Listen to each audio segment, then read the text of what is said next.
কি ভাইয়া, উৎপাদকে আটকে যাও? যখন তোমাকে সরল মিডল টার্ম দেয় তখন তুমি খুব সুন্দরভাবে পারো, কিন্তু যৌগিক দিলে তখন আর পারো না।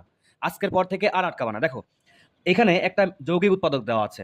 তো এখানে যে এক্স স্কোয়ারের সাথে যে পদটা আছে, প্রথম কাজ আমি বলতেছি, প্রথম কাজ এক্স স্কোয়ারের সাথে যে পদটা আছে তার সাথে শেষের পদ, যে কোনো চলক নিয়ে নেই, তার সাথে তুমি প্রথমে গুণ করবা। এটার সাথে এটা গুণ করবো আমরা, প্রথমটা আর শেষেরটা গুণ করব। গুণ করে একটা মান বের হবে। দেখো, 12x² আর 6, এটাকে গুণ করলে কত আসে? 72x²। না, দেখো, 6 × 12 2 হাতে 1, 6 × 6 = 7, অর্থাৎ x²। এখন x²টাকে তুমি একটু রাখো আলাদা, তুমি চিন্তা করো এখানে 72, এখানে এই 72কে ভেঙে, এই সংখ্যাটাকে ভেঙে এমন দুইটা সংখ্যা আনবা, এমন দুইটা সংখ্যাকে আনবা যে দুইটা সংখ্যাকে যোগ বিয়োগ করলে এই মাঝখানের 17 পাওয়া যায়, মাঝখানেরটা পাওয়া যায়, এবং গুণ করলে এই 72 পাওয়া যায়।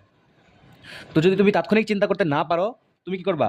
তুমি লসাগু করা শুরু করে দাও। 2 দিয়ে ভাগ করলে হবে 36, আবার 2 দিয়ে দিলে হবে 18 দুগুণে 36, আবার 2 দিয়ে দিলে হবে 9 দুগুণে 18, আবার 3 দিয়ে দিলে হবে 3 তিরিখে 9। তো এবার তুমি এইখানকার সংখ্যাগুলোর মধ্যে এমন দুইটা সংখ্যা গুণ করে করে বের করবা যেই দুটো সংখ্যাকে যোগ বিয়োগ করলে এই মাঝখানেটা পাওয়া যায় এবং গুণ করলে এই 72 পাওয়া যায়। দেখো, তুমি যদি 2 গুণ 2, 2 দুগুণে 4, 4 দুগুণে 8, এইটা মিলে 8 নাও, আর এই 3 গুণন 3, 3 তিরিখে 9 নাও। এখন 9 আর 8 যোগ বিয়োগ করলে কি হয়? দেখো তো, যোগ করলে কিন্তু 17 হচ্ছে, আর গুণ করলে 8 নং, এই যে 72। তো উৎপাদকের ক্ষেত্রে প্রথম যে রাশি, প্রথম জিনিসটা, এটা ঠিক থাকবে, প্রথম চিহ্নটা ঠিক থাকবে। এখানে প্রথমটা বড় 9, তারপরে 9x। দেখো, এখানে 72 সাথে x² ছিল, তার মানে এখানে তো একটা 9x চিন্তা করো, একটা 8x চিন্তা করো। তো 9x, এখানে কি প্লাস বসবে না মাইনাস বসবে?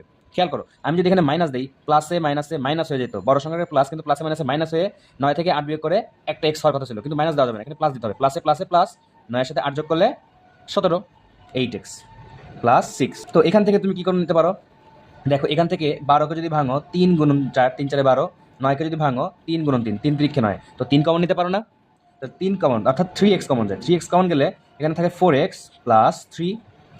এখান থেকে প্লাস যদি তুমি 2 কমন নাও, দেখো এখান থেকে 8কে যদি ভাঙো, 2 গুণন 2 গুণন 2, আর 6কে যদি ভাঙো 2 গুণন 3, তো কমন যায় কে? কমন যায় 2, এই যে 2 কমন যায়, তাহলে 2 কমন গেলে 4x প্লাস 3, 2। বুঝছো? এটাই অ্যান্সার, শেষ।